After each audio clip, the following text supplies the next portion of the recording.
আমরা বর্তমানে আছি নোয়াখালীত, পানি দেখার জন্য রংপুর থেকে নোয়াখালীত আসছি হুন্ডা চালায়া। এই যে পানি দেখতেছি আর পানি, খালি পানি আর পানি, যেদিকে চোখ যায় খালি পানি আর পানি। রাস্তাঘাট পানি দিয়ে ভর্তি হয়েছে, এখনও শুকায় নাই।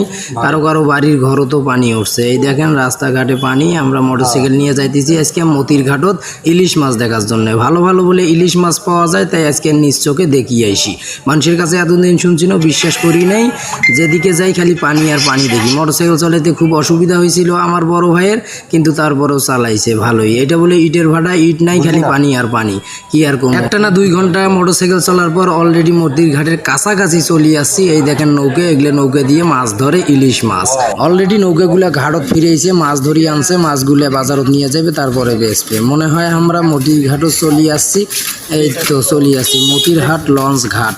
নদীতে তো একুল ওকুল কিছুই দেখা যাইতেছে না, খালি পানি আর পানি। মোটরসাইকেলটা থুয়ে এখন আমি নামলাম।